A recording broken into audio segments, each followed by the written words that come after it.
After a few episodes of Picton's Northern Star, the floaty boaty thing, probably worked out that I actually have never introduced myself or talked a lot about the boat itself. Well, my name's Mike. My wife's name was Megan. Unfortunately, Megan's not with us today. Megan passed away on the 31st of January this year, being 2024, after a brief illness. As much as she fought to stay with us, unfortunately wasn't meant to be. We relocated from Northland to the Picton Waikawa area. My wife first, I followed when I managed to obtain employment, and the goal was to start building relationships and set ourselves up within a community with a longer term view that ultimately we would retire, and we had a network of friends and things to do around us and in an area that we love to be in. Sounds is beautiful. It has everything anybody could want. Salt water, boating, fishing, hills, hunting, everything one would ever want in a place. Not as hot as Northland. Weather's a little bit more inclement, a bit touchier, but hey, you take the good with the bad. And to be honest, quite often we found the weather in Northland a little bit challenging as far as the heat and humidity went. Now, one of our goals was to purchase a boat when we got down here, particularly being in a central location for our grandbabies across from Wellington and down in Oxford, and turn it into a bit of a family cruiser for fun in the sun, salt water, fishing, camping, tiki touring, sightseeing, and all the usual things that you do. Plus, I quite enjoy boats. I've always been around boats, although generally nothing quite this size. It's normally been trailer boats. We had a larger 32-foot boat in Northland, which was a Hartley, I believe a Huntsman, originally a 27-foot, extended an extra 5 feet at some stage to 32-foot. I learned a bit about boating, maintenance, anti-foul and all that sort of thing there, and the work required to keep an older timber boat going. So anywho, when I got down, we started looking for a boat, and we saw Northern Star being advertised by somebody across in Tennyson Inlet, which is the next set of sounds over. To get in there from here, you've got to go all the way out into Cook Strait, around Cape Jackson, and into the next set of sounds, and up past and bypass towards Havelock, and you can carry on through there if you were so desired to right round to Nelson. We went out and had a look. I didn't think my wife would like the boat, but to my surprise we got aboard her, we had a look, and she said, I really like her. I'd shown her pictures previously and she said, oh no, I don't like that, but you know, being on board, feeling the stability of the boat, the full walk around ability with the way she's laid out, the forward cabin area with 2 large bunks, the rear cabin area that someone's extended and added onto the wheelhouse. I listened to the motor fire up, and look, I'm not an engineer or a diesel mechanic, but she turned over, fired up, second turnover, no excessive smoke, and just sounded beautiful. And I really knew very little about gardeners at that time. So after some protracted soul searching, discussion, negotiation, we ended up purchasing Northern Star. Now, she is a 1967 built by Roger Carey's boatyard here in Picton originally, when the Carey's boatyard were right on the waterfront there in the middle of the Picton township. She's a good old-fashioned 40 foot, so 12 metres, maybe 100 mil bigger than that, and she was repowered by one of the previous owners who actually had her built in 1967, Jim Fishburne, who was a commercial fisherman out of Dryden Bay, and he and his family lived out there for a number of years, and his son young Jim fished commercially out in the Cook Strait, long lining for groper or harpooker, depends which part of this the islands you're from, sharks and what have you.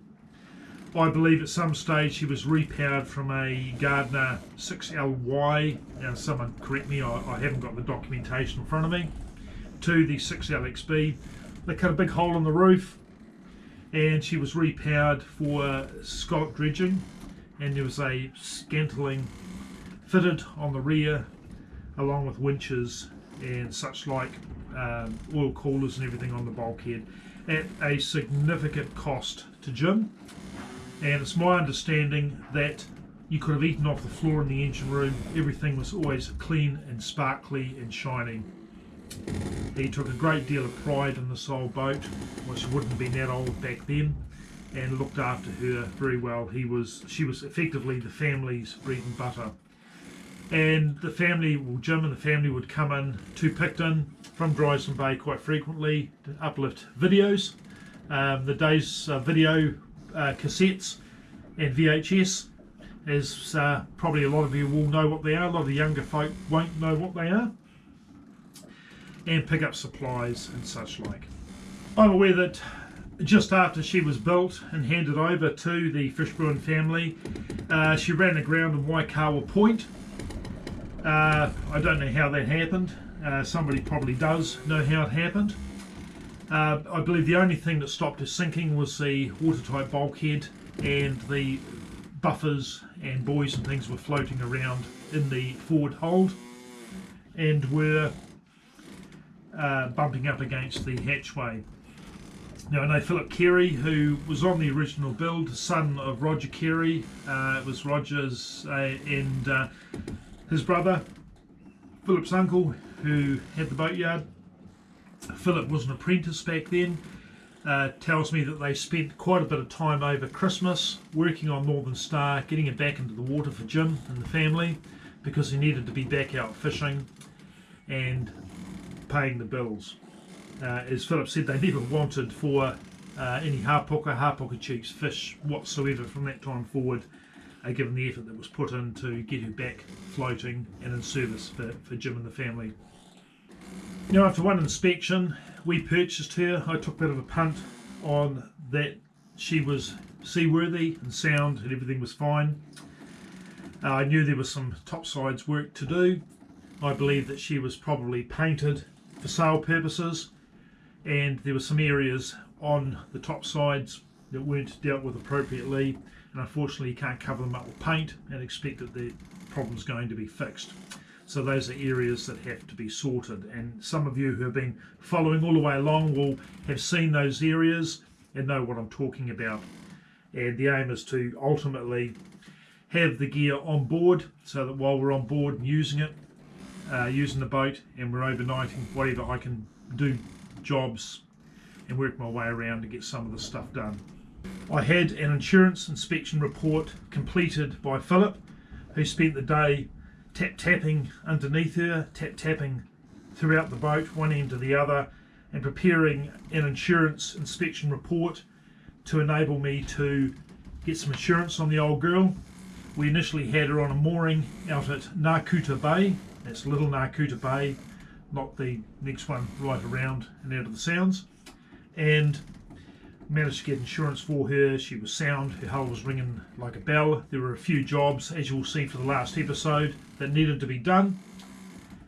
These were taken care of. There were some jobs that weren't done, that need to be done, and will be done next time she comes out of the water. Now I decided, after we moved her into the marina, and we did that so that potentially we could get my wife on board and she could come down and sit on the boat, or we could maybe go out and I didn't have to worry about getting her in and out of a tender and the drive out to Ngākuta Bay, and she could get some enjoyment out of the old girl. Unfortunately, that wasn't quite meant to be. We didn't even get her in here. She passed away, and the boat was brought in here at the beginning of February, parked up, and I then arranged to have some work done, a service done on the engine, because I have absolutely no idea when anything was last done, oil changes, filter changes, or anything on the old girl. And I didn't want to start using this old thing until I knew that she'd had a good birthday and oil, fuel, filters, all that sort of thing was sorted out.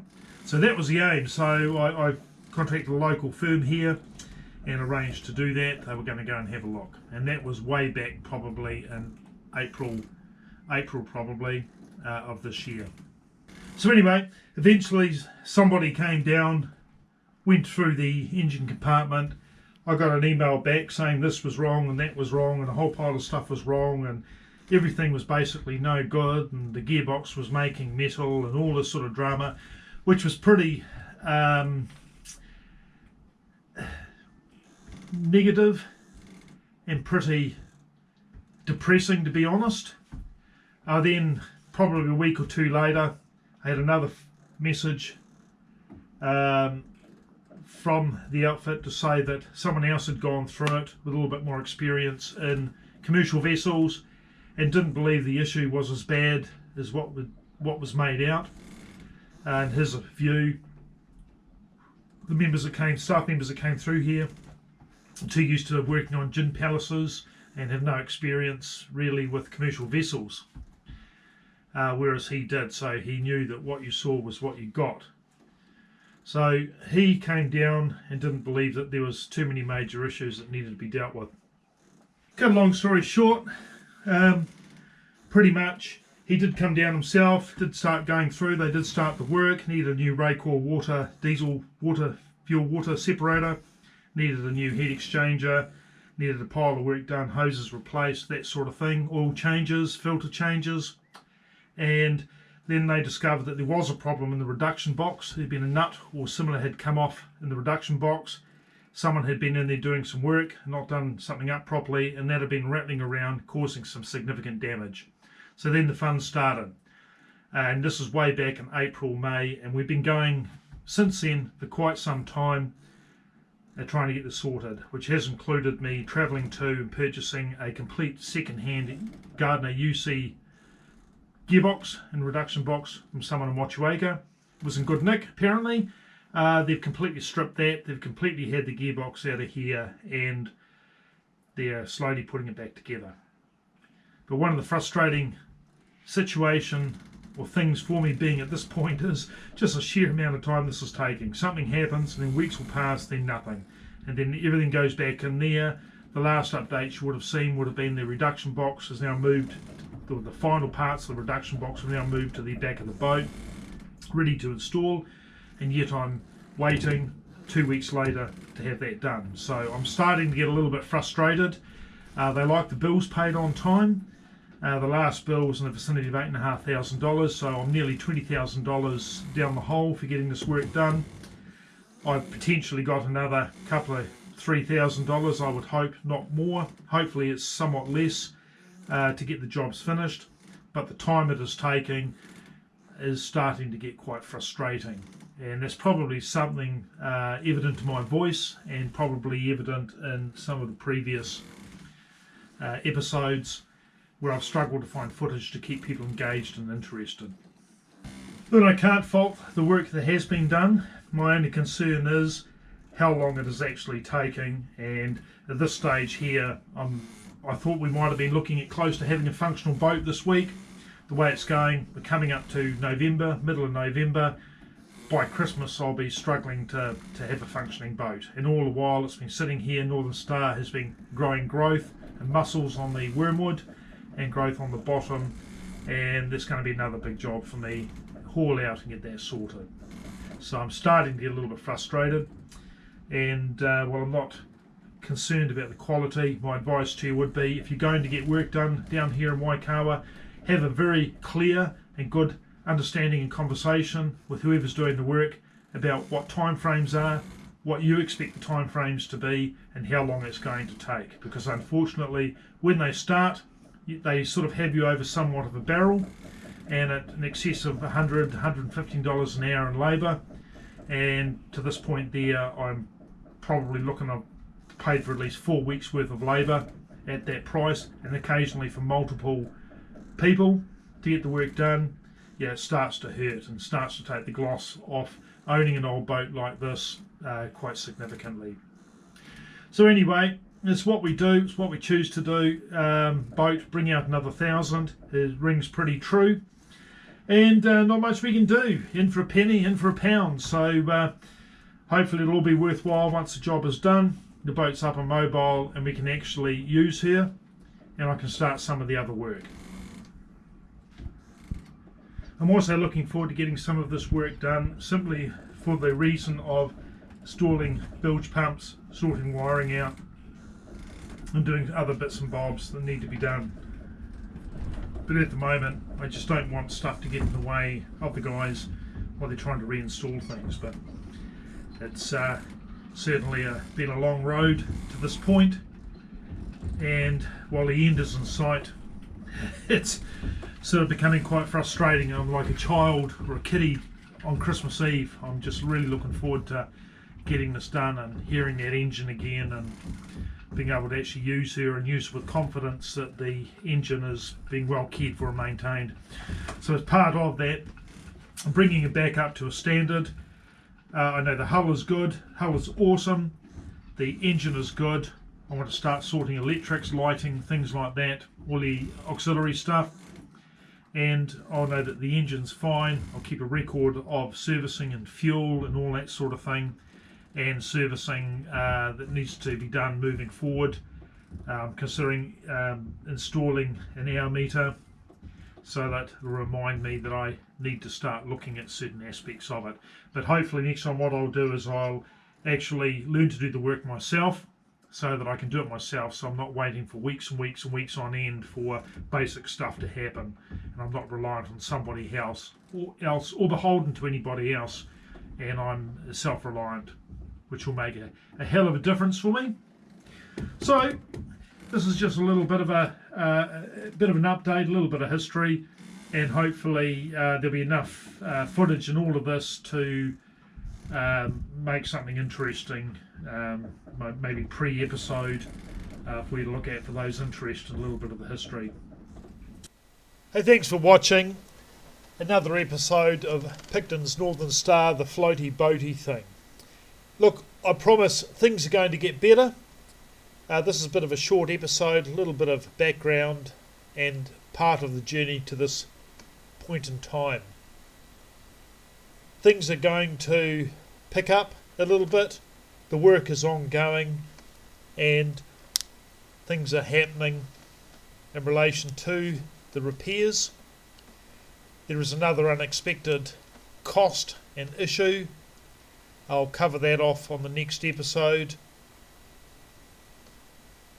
Just another thing I didn't need.